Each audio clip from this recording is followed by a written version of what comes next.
pensaba leer esto, lo había puesto en internet, pero ahora os lo voy a endosar. Pero antes he salido de casa y me he encontrado un padre que iba con su hijo. El niño le ha dicho a su padre: papá, ¿me das 1 millón de euros? Y el padre ha dicho: no, hijo, esto es lo primero que he encontrado al salir por la puerta de mi casa. He tomado el autobús, y evidentemente el autobús era de esos muy grandes, el 27, en el cual la gente no sabe moverse, porque claro, ya han perdido, no ya la humanidad, han perdido incluso los hábitos que tienen las ovejas para desplazarse. Entonces se ha creado un cuello de botella y entonces mientras iba en el autobús he visto un cartelito que ponía, de propaganda: controlaba todo lo que hacía y le dejé. Y era una imagen de una señora que miraba con rostro obviamente impostado porque era una actriz, una trabajadora de la publicidad, hacia un horizonte, supongo, de libertad provocado por el Estado. Y esto ocurría en un sitio que debe ser el Instituto de la Mujer, que antes era una cosa de Falange. He tratado de desplazarme en el autobús. He notado que había gente de todas las edades, de todas las razas, de todas las clases sociales, pero todos tenían una cosa en común: formaban parte de un rebaño. Entonces, formamos parte de una sociedad de rebaño. Si no tenemos en cuenta eso, no vamos a entender nada. Yo no hablaría de domesticidad, hablaría de domesticación. Y esa es la realidad. Se está produciendo la mayor reordenación geopolítica sucedida después de la Segunda Guerra Mundial ante nuestros ojos. De hecho, ya hay varios expertos que hablan del comienzo de la Tercera Guerra Mundial.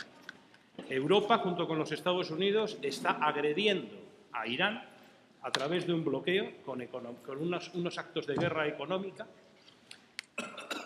La gente no le importa lo más mínimo el tema. En Siria están literalmente subvencionándose a grupos terroristas vinculados a Al-Qaeda para derribar al gobierno sirio, y todo se nos vende como si fuera una lucha por la democracia. Hay un atentado en Siria, inmediatamente The Guardian, que es uno de los guardianes de la ortodoxia socialdemócrata, dice que son operaciones de falsa bandera inventadas por el gobierno sirio, el mismo periódico que jamás ha tenido a bien considerar que son operaciones de falsa bandera el 11S o el 11M. Bueno, en Afganistán, leo ayer una noticia, se está revisando el panorama educativo de los afganos. Se ha decidido que los libros de historia no pueden llegar hasta 1973, porque después de eso es tal el cacao y tal el mal rollo que ha creado en la población que hay que evitar que puedan saber nada de su historia. Pero eso es real, está impuesto por las autoridades militares norteamericanas y está aceptado. Y supongo que estará incluso legitimado por todos los grandes pensadores de la socialdemocracia que lo llaman construcción de la comunidad. Bueno, en fin, que dan ganas de llorar. Tenemos que en breve va a entrar a gobernar en China una nueva administración que va a ser muchísimo más dura con los Estados Unidos que la actual. Tampoco se nos informa para nada. También se ha empezado a formar la Comunidad Euroasiática, que creo que se ha firmado el año pasado o algo así, un pacto entre Rusia, Bielorrusia y Kazajstán, y estará abierta a Kirguistán, a Tayikistán. Es decir, se está formando todo un embrión de una unidad geopolítica rival de Europa, mucho más fuerte que Europa en cuanto a la posesión de recursos energéticos y de capacidades, y tampoco se nos habla lo más mínimo del tema. Gorbachov, mientras tanto, uno de los grandes líderes apoyados por nuestra inteligencia, en Rusia le detestan todos profundamente, ha hecho todo lo posible a ver si podía derribar a Putin con una serie de declaraciones sobre la democracia y el apoyo de las omnipresentes ONGs que el gobierno egipcio, afortunadamente, hace una semana ha empezado a desmontar, deteniendo a una serie de norteamericanos que estaban dedicados a hacer fotos de instalaciones y a diseñar la subversión en su país. Evidentemente, Hillary Clinton se ha puesto muy rabiosa, McCain también, y evidentemente acusan a la Junta egipcia de impedir el acceso a la democracia, que es lo que está ocurriendo en Siria, lo que ha ocurrido en Túnez, lo que está ocurriendo en todo el mundo. Si se está produciendo un intento por parte de Estados Unidos y de Europa, que lo apoya de manera más o menos sosegada, aunque no tan sosegada como el caso de Francia, por intentar literalmente desplazar a China y a Rusia de África, del norte de África, e incluso asaltar Asia. Y esto es una guerra mundial, y debemos pensar en ello porque va a tener gravísimas consecuencias sobre nosotros. La primera consecuencia es que se van a rebajar los sueldos y salarios de todos a la mitad, cosa que era totalmente previsible, ya antes. Como yo cuando oí una vez que decían, qué bueno, han bajado las tasas de interés justo cuando llegaba Aznar al poder y ahora todo el mundo va a poder comprarse una casa. Yo dije, esto será la esclavitud para todos. Antes de eso ya el señor González, personaje detestable donde los haya, había inventado unos contratos de aprendizaje por lo cual se podía permitir las empresas tener a su disposición todo tipo de jóvenes para que les llevaran el café y no pagarles nada. Bueno. Perdona, ¿qué personaje ha dicho que me lo he perdido? ¿Quién ha dicho? González. Bueno, y ahora ya os lo endoso porque digo, esto es demasiado, pero bueno, como íbamos a decir algunas no verdades, porque yo no comparto con mi amigo Félix el concepto de verdad. Yo creo que la verdad es simplemente el tratar de adecuar los enunciados a los hechos. Luego hay otras verdades mucho más intensas y una de las grandes verdades es que lo falso funciona y eso es real, en el mundo animal, en el mundo vegetal y en la vida. Es decir, que esto es un tema mucho más complicado. Pero bueno, para entendernos, yo no voy a hacer aquí propaganda y por lo tanto voy a intentar comunicar mi modesta opinión sobre las circunstancias. ¿Que a vosotros os puede ser útil? Pues estupendo. A una sociedad burocrática de consumo dirigido como la nuestra, donde las distinciones entre lo público y lo privado son tenues y en la cual la desnacionalización, junto con una estatificación creciente y la aculturación son la regla, no le podía corresponder otra cosa que un disenso manufacturado. Disenso forjado en el espejismo de un pensamiento débil, fragmentario, que propone una horizontalidad de principio articulada en torno a una gramática del consenso elaborada en los laboratorios de las agencias de seguridad. Me refiero a todo ese deseo de que las asambleas lleguen a un consenso sobre cualquier cosa y perdiendo el tiempo. Utilizando a plena luz del día todos los recursos del marketing que, combinados con la ignorancia generada por nuestro sistema educativo y la omnipresencia de los mass media, da como resultado algo similar al control mental. La campaña de Manos Blancas y las supuestamente espontáneas manifestaciones del 13 de marzo del 2004 forman parte de este itinerario experimental. Siempre habrá suficientes ovejas entre las buenas gentes de la megaurbe para jugar a las hormigas, rojas, negras, azules, de todos los colores, revolcándose en revoluciones ficticias y causas justas.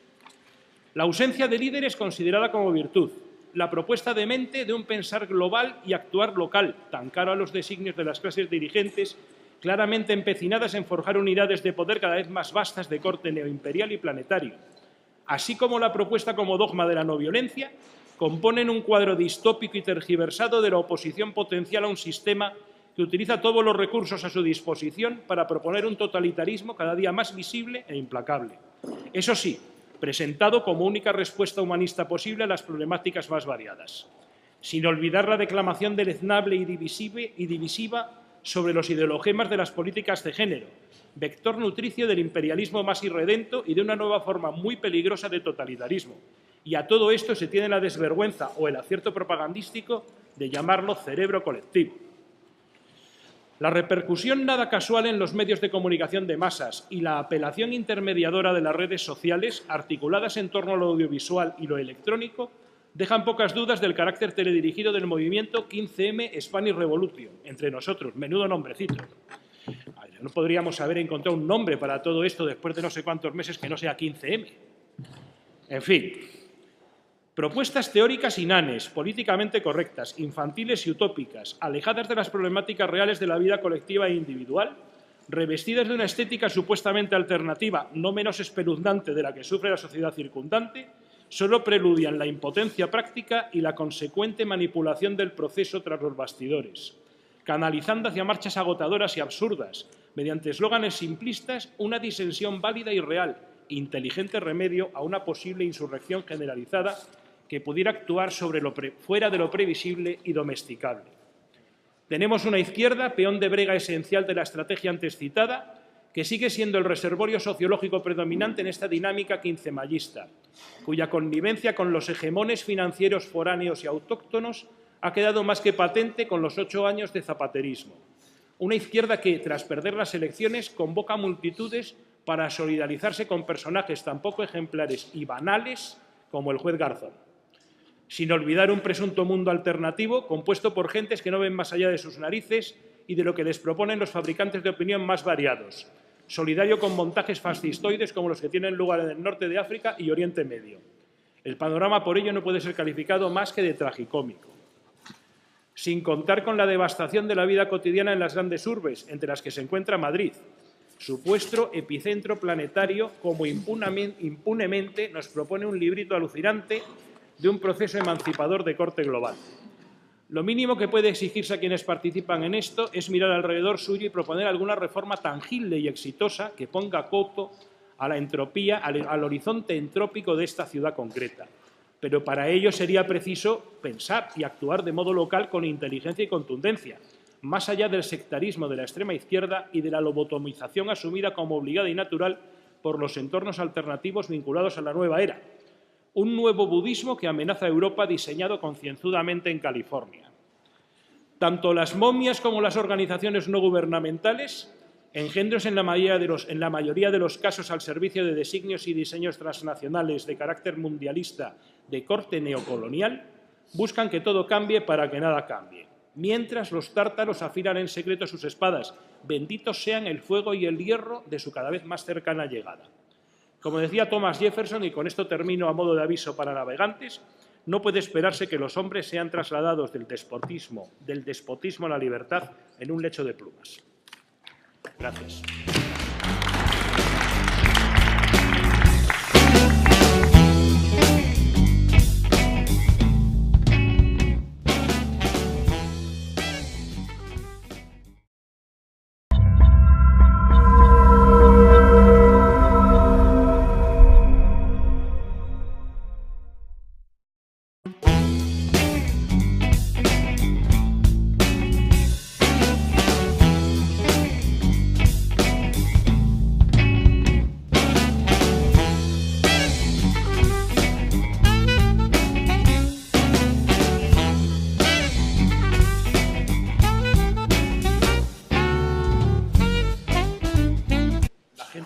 No sabe moverse, porque claro, ya han perdido, no ya la humanidad, han perdido incluso los hábitos que tienen las ovejas para desplazarse. Entonces se ha creado un cuello de botella y entonces mientras iba en el autobús he visto un cartelito que ponía, de propaganda, controlado.